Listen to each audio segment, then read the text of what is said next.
Moussa Lebkiri est un comédien français d'origine algérienne.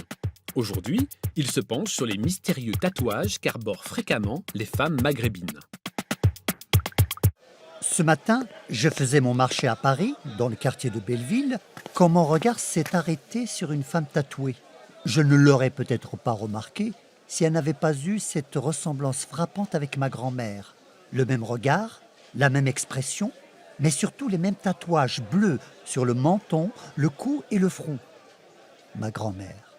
Il faut que je vous précise que ma famille est berbère, algérienne certes, mais pas arabe. Ma grand-mère était toute écrite. Mes yeux de petit garçon curieux interrogeaient cette écriture faite de losanges, de carrés, d'étoiles, de croix, de points, de cercles, de triangles, de spirales, de croissants de lune. J'étais émerveillé. Mais je ne savais pas lire ces signes et à l'école, on n'apprenait pas ce langage.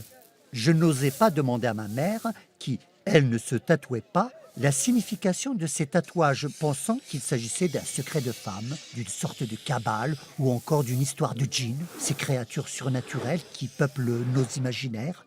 En fait, chez les Berbères, le tatouage est lié à un ensemble de rites païens, de sorcellerie et de magie qui, aujourd'hui, n'ont plus de secret pour moi.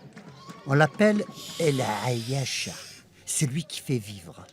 Je revois encore ma grand-mère chuchotant ce mot El Ayasha, l'index sur le tatouage de son cou, comme si elle voulait exhorter le souffle de sa vie.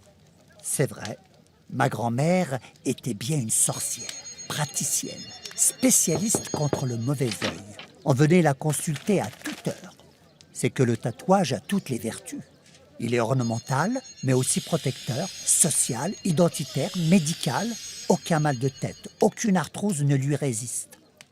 Je me souviens d'avoir observé ma grand-mère mélanger pour certains tatouages de l'eau ou du sang avec des pigments issus de substances végétales, comme du charbon par exemple.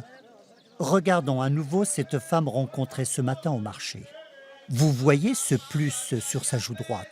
Il symbolise l'œil de Dieu, ou, plus poétiquement, une étoile dont la lumière guide l'homme dans la nuit.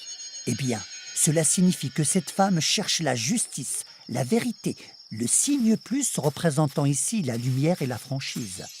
Regardez maintenant la rosace sur son front, une rosace composée de 2 triangles.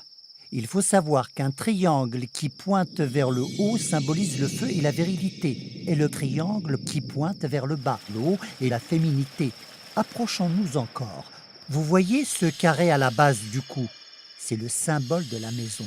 Elle nous montre qu'elle tient à l'harmonie, à l'équilibre de son foyer. Il y a bien d'autres signes.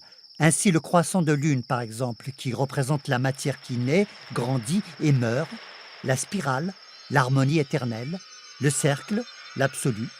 Les palmiers tatoués sur le front, la déesse mère. Un trait vertical, Dieu et la vie, ou aussi le premier outil planté en terre par l'homme. 2 traits. La dualité entre le bien et le mal qui sommeille en chacun. La croix, les 2 jambes ou les 2 bras de l'homme.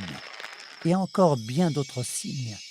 D'autant que tatouage et signification varient d'une tribu à l'autre.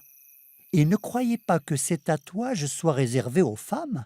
Les hommes aussi se tatouaient le front, le menton, les joues, le dos des mains et les tempes à l'aide de pigments. Vous me demandez si ces tatouages sont liés à la religion musulmane? Oh non, ils sont liés à des rites berbères pré-islamiques. En fait, le Coran interdit les mutilations, les modifications de l'œuvre divine. Mais bon, les choses ne sont pas si strictes. On peut toujours s'arranger. Ainsi, en se tatouant avec du henné qui ne dure pas éternellement, on peut échapper aux foudres divines.